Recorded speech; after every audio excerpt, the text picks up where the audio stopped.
The history of psychedelic substances within society is absolutely wild. If you've been watching my channel for a while, or channels like mine, or if you've tried a psychedelic such as LSD, magic mushrooms, or others for yourself, then you're likely aware of the sheer profundity of these substances and that they also have massive potential to improve one's life when used safely and properly.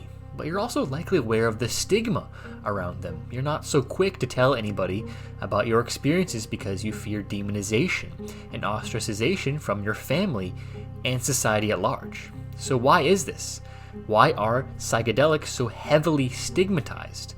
Why are they still 100% illegal, even though science has showcased time and time again that they have a lot of potential when it comes to mental health? To understand this, we must look at the history of psychedelics in modern culture, because this whole story is a lot crazier than you think, because it gets very political. The government gets involved, and government doesn't like when things go against their agenda.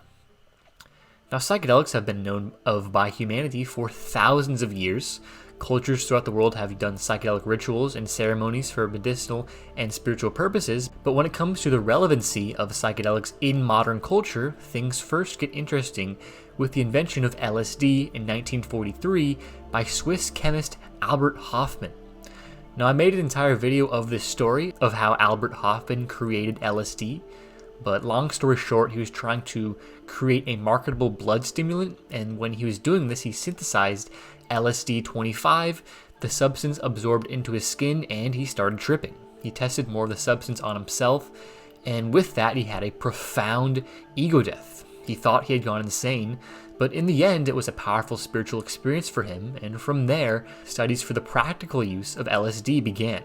About 10 years after this, R. Gordon Wasson, a mycologist from the United States, returned from his adventures in Mexico, in which he took part in psilocybin mushroom ceremonies with a remote tribe there, and from there he spread the word on the magic of the mushroom across the world. Basically, if it wasn't for this guy, it's unlikely that psychedelic mushrooms would be known by the masses today. So studies began with psilocybin as well, and from the 20-year period between the discovery of LSD until the early 1960s, things were looking very promising for psychedelics. There was a ton of research done on them. They were showing promise for various mental health disorders, and were also proving to be valuable in helping alcoholics kick their addiction. And if you take a look at this graph from beckleyfoundation.org, you can see the number of articles being published about psilocybin were very high between the late 1950s and 1960s. They were doing studies constantly, but then you see a sharp drop-off after 1970. So what happened? Why did they stop researching about psychedelics even though they were showing so much promise? Well, the 1960s is when the counterculture movement began. By this time, LSD had made its way out of the laboratories and people began to become aware of its profound effects recreationally. Two Harvard professors, Timothy Leary and Richard Alpert, the latter of who became known as Ram Dass, played a huge role in popularizing LSD and fueling the counterculture movement of the 1960s. And the thing with LSD, and just psychedelics in general, is that they dissolve opinion structures. They make you question everything you ever knew. They make you question social norms. They make you question authority and the government. And this kind of questioning is exactly what the counterculture was all about. So naturally, the substance became a symbol of the movement. And the counterculture was very much against the Vietnam War, which was going on at the time. Many of them often had an unconventional living style, promoted sexual liberation, and went against the status quo in a number of other ways. And a lot of the masses did not like this. They saw them as dirty and weird and radical liberals. And especially the government didn't like this because they were so keen on continuing the fight in Vietnam and upholding the status quo. They had an agenda, and the counterculture was getting in their way. So what happened was the attempt to silence the counterculture. There was the stereotyping and the exaggeration and the stigmatization in the media in order to create a moral panic around hippies and LSD. The countless studies on psychedelics that showed direct evidence of therapeutic benefit were replaced with exaggerated horror stories and just straight up misinformation, and soon enough, in 1967, the United States government banned psychedelics, giving them the highest class of illegality by labeling them as a Schedule I drug which says that a substance has no accepted medicinal or therapeutic benefit and also has a high potential for abuse. And at this time, other countries also created similar policies on LSD and psychedelics, and to this day, in the United States, most psychedelics still remain a Schedule 1 drug. And if you know even the first thing about them, then you know that saying they have no potential benefits and a high potential for abuse is just completely and utterly false. Of course, they can be dangerous when not used properly, but they certainly do not fit this Schedule 1 description in any way, shape, or form. So it really begs the question, does the government have your best interest in mind?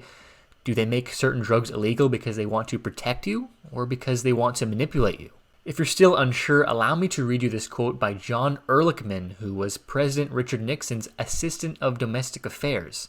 So this guy literally worked with the president who was in office at the time that the whole counterculture thing was going on. So let me read it to you.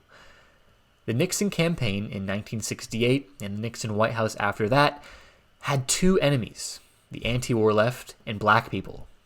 You understand what I'm saying? We knew we couldn't make it illegal to be either against the war or black, but by getting the public to associate hippies with marijuana and blacks with heroin, and then criminalizing both heavily, we could disrupt those communities. We could arrest their leaders, raid their homes, break up their meetings, and vilify them night after night on the evening news.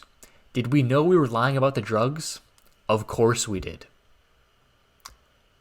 Now, if that doesn't convince you, I don't know what will. So from here, the whole war on drugs era started. Demonization and stigmatization of anyone who did any drug became very strong. The government really began to crack down and would even place some people, especially minorities, in prison for years just for possessing a small amount of marijuana. And this time also is where most of the psychedelic research came to a standstill. And this was how it was for a while. Anyone doing any drug was seen as a criminal, as a detriment to society. But luckily, since the turn of the century, things have begun to improve. Society's waking up to the bullshit that the war on drugs was, and now many countries have legalized marijuana. Many people's records of previous charges of drug possession have been expunged, and now we're seeing psychedelic research skyrocket. And the research is very, very promising. The areas where psychedelics have shown the most promise in clinical studies has come with alleviating depression, anxiety, PTSD, and also has helped immensely in helping terminally ill cancer patients cope with their impending death. This age of new psychedelic research is now being called the psychedelic renaissance. But this renaissance is not just limited to scientific studies. It also includes culture becoming much more open in their attitude towards psychedelics and various media outlets promoting honest and open conversations about these substances.